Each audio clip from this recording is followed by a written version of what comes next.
Mark your calendars because March 20th, 2026 is going to be a very important day for millions of Australians receiving Centrelink payments. The government has officially confirmed that this is the date when the next major indexation will take place, and it's going to affect almost every Centrelink payment, including age pension, disability support pension, carer payment, JobSeeker, parenting payment, youth allowance, rent assistance, and more. If you rely on government support, you need to know exactly what this change means and how much extra money you could be receiving in just a few months.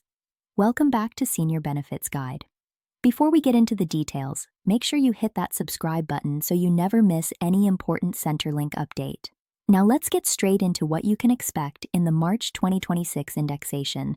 Every year, Centrelink adjusts payments twice, once in March and once in September, based on inflation and cost of living. This ensures that your payments keep up with rising prices.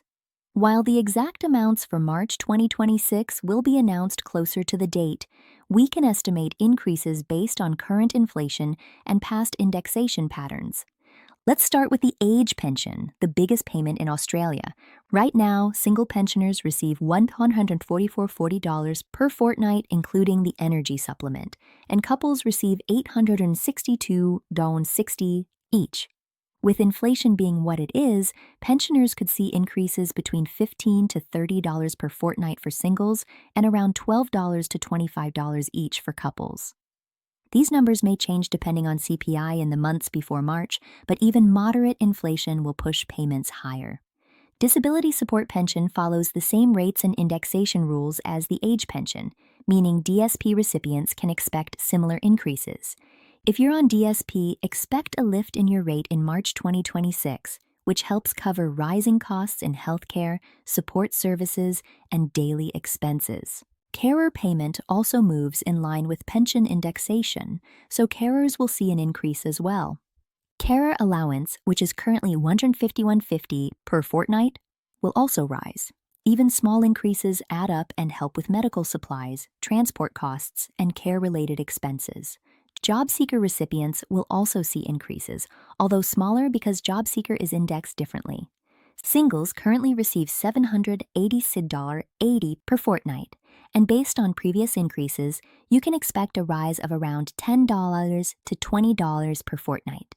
Those with partial capacity to work who receive a slightly higher rate will get the same percentage increase. Parenting payment will also increase. Currently, single parents receive $919.50 and partnered parents receive $720.20. These rates will rise as part of the March indexation, offering more support to families, especially after recent rule changes allowing single parents to stay on parenting payment until their youngest child turns 14. Youth allowance and austerity will also receive small increases. These payments are generally lower and their increases are smaller, but every dollar counts when you're studying or training and dealing with rising living costs. ABStudy recipients will also benefit from these adjustments. Rent assistance, one of the most important supplements for renters, will also go up in March 2026. With rental prices increasing nationwide, the boost to rent assistance, likely a few extra dollars per fortnight, will help renters manage rising accommodation costs. Pension supplement and energy supplement will also be adjusted. Pension supplement currently pays around $80 per fortnight for singles and around $60 for each member of a couple. Energy supplement remains grandfathered, meaning those already receiving it will continue to do so, with possible small adjustments. Income and asset thresholds will also be updated during indexation.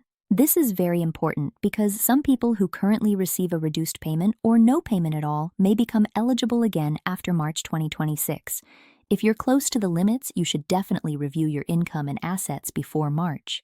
Deeming rates are still frozen until June 2025, but may be reviewed afterward. Changes to deeming rates can affect pension payments for people with savings or investments, so this is something to watch later in 2025. The work bonus for pensioners will continue in its enhanced form, allowing age pensioners to earn up to $11,800 per year without affecting their payment.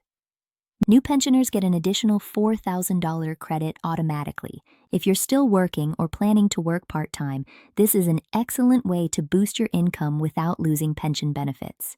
Carers also continue to enjoy more flexible rules introduced in 2025 that allow them to work up to 100 hours over 4 weeks without affecting their carer payment.